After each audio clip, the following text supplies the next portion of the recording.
people take the high road while others take revenge. I slept with my ex-boyfriend's new girlfriend. This is already the most iconic thing I've ever heard. She was, and is again now, my best friend. I'm straight and so is she. But that was one night that was rather good, petty revenge. Me and my friend laugh about it now. Your ex-boyfriend started dating a girl. So did she cheat on him to hook up with you? Or did they break up and then you both wanted the revenge because you had the same ex? This is a lot juicier than I even thought. When I found out a boyfriend had cheated on me, I washed, dried, and folded his underwear like I usually did. Oh, that's nice. But I added one short little step to the routine. Oh, this is where it gets interesting. Before folding his underwear, I dabbed icy hot on the inside of every single pair of briefs he owned. Oh my God, his junk is going to burn off. In grade school, this kid who used to bully me would cheat off my tests and quizzes, so I started circling the wrong answers on the test packet knowing he was looking. Smart. But on the Scantron, which was what was fed to the machine, which gave you your grade/results, I would put the right answers. I don't know what his scores were, but they definitely couldn't have been passing. That is genius. Oh my God, some of y'all are so smart. I need to take notes. When I was in the hospital, my ex made me sign him up to a explicit site that he had to pay for. When I split up with him, I changed the password and signed him out of all devices, and he's still paying for it now 2 years later, even though he can't access it. He's a complete technophobe, so he has no idea what to do. You change the password, so he's still stuck paying for the explicit site, but he doesn't get to access it. Aha! My best friend stopped talking to me when she started dating someone new. I hate when people do that. Not out of the norm for her, but this time I'd had it. I started using her phone number at the pump for her Kroger fuel points, then on to Walgreens. I'm gonna keep going until this girl calls me back or she is points poor. Oh my God, don't use all my points. Do you know how long it takes to collect those points? Listen, point cards are great, but they are like, they make it seem like you will reach the tier where you actually get something out of it like so quickly. Bro, it takes 2 years to get anything. In 2015, we were living with a friend whose husband was the worst passive-aggressive, petty jerk in the world. The last straw was when my 1-year-old twins and 5-year-old daughter were sleeping at 6:30 a.m. and he knocked as loud as he could on the door to the bedroom, which we are all sharing. And before I could even open my eyes, he burst in and started shouting at the top of his lungs about the trash bag not being in the actual can. Then he slammed the door closed and left the house. My twins were terrified.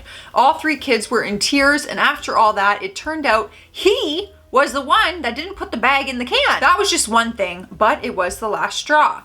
So one day while he was gone, I wrapped his Xbox 360 in a soaking wet towel, drowned his Xbox controllers in the sink, then ran them through the washer and dryer with the laundry, and before he got home, I put everything back in the exact place it was. I cannot explain the level of satisfaction I felt when he couldn't figure out why his game system wasn't working. Christopher, if you are reading this, I want you to know it was me. Not me, but me. I'm delivering the message for her. My roommate created a lot of drama for my other roommate and I. They tend to do that. She called the cops on us because we tried to have a discussion with her about her attitude. She called the cops again a week later because she thought we had dumped gasoline all over the garage to suffocate her. A gas can had spilled. That's all. So when she finally decided to move out, I put an open can of tuna under the hood of her car. The garage and her car reeked. F you, Kate. Oh, and imagine in the summer what that would smell like. I had been in an open relationship for a few months, and he and I decided it was time for him to meet my friends. I invited him to a 4th of July party at my friend's and booked a hotel room. After weeks of planning, he texted me 2 days out saying he couldn't come because he wanted to go to his friend's party in New York City. I cussed him out about how the hotel was non-refundable, so he sent me over $100 for it. It was refundable. I pocketed the cash and we haven't spoken since. That is so smart. Because really, a lot of people wouldn't like go online or call to ask about the refund policy. and then you can just use that money to just have a ball on the 4th of July. I immediately moved out without telling anyone, as my roommate didn't deserve to know after everything, and I couldn't even stand being in a room with someone who would allow this to happen. Well, I don't know what happened, but okay. When I left, only her comforter and a poster were left in our room. I took all of her stuff out of the fridge to spoil overnight while she was out partying and getting wasted. Sorry, not sorry. I want to know what they did. I want to know what your roommate did. So wait, you didn't give notice? So like you just stopped paying your rent, didn't give notice, just peace, took all your stuff, left out the groceries. So like the rent will be on her, her groceries will be spoiled, she has nothing left in the room. She must have done something pretty freaking bad. Or you're just savage. My ex ruined a meal out of my friends by being rude and moody all night. So when I got up for work at 4 a.m. while he was still sleeping, I put every towel, tea towel, flannel, etc. in the washing machine and turned it on. When he got up for work, he didn't notice and only realized when he got out of the shower that he had nothing to dry himself with. When we broke up, I also locked all the windows in the flat and took the keys with me when I left in winter. He didn't find out the keys were lost until 6 months later when there was a heat wave. Oh, okay. I was trying to figure this out. Ruined a meal out with my friends. Like he ruined your vibe because he was just so moody and miserable. I hate that. I hate miserable people that just kill the vibe. It's like, stay home. Like I am the first person to say no to plans or an invite if I'm not feeling it. Because it's like, why would I damper your night when I'm just not having it? And I would just rather be alone and watch Hannah Montana, you know? I found out that my boyfriend of 16 years, we'd been dating for half of my life, had been cheating on me with someone from his past. His past? You are his whole life. Like before 16 years? Oh my God. I told him not to come home until I was ready to see him.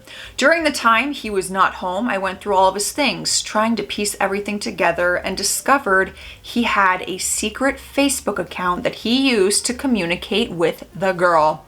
I immediately changed to security settings in Facebook to be set to my contact info, phone number, email, etc., and changed his Facebook password. I also changed all of my passwords and security answers to my account so he couldn't gain access to them when he realized what I had done. I continued to read through their Facebook messages and determined that this girl 100% knew I existed, knew we were living together, and yet she still continued to have a full-blown relationship with him.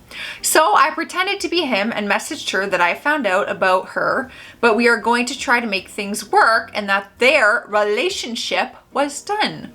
Of course, she eventually figured out I was the one who was messaging her and told my boyfriend. He kept trying to log in and recover his password, and as expected, he tried to log into my email and recover my password, but he was never able to recover the account. I ended up packing my stuff and leaving. A few months later, I started getting texts from my ex saying that he missed me, loved me, made a mistake, and really wanted to see me. They all come running back. I ignored his texts, but he kept sending them almost daily for weeks. Meanwhile, the girl he cheated with seemed to be making it a point to post pictures of them together, saying how they had been together for a while, but were just making it public, saying how in love we are, blah, blah, blah. So I logged into his Facebook account one last time, posted screenshots with time and date stamps of the text he sent them to the girl, waited to make sure she read them. Then as she was typing back, I immediately deactivated the account, blocked him and his family from every social media platform, blocked him from my phone, and moved on with my life. So you screenshotted all the texts where he was saying, I love you, I miss you, I regret it, blah, blah, blah, so that she could like feel that and she could say like, oh, you guys are so in love? Well, why is he saying that he misses me then? Guys, this is so similar to a story that happened in my personal life, but I won't get into it, although I want to. The tea is hot, but I will keep sipping that in private. I'm out of here, you guys. Stay classy out there, stay sassy, and when it comes to cheating, you know what I always say, if you can't stay loyal, stay single. Bye.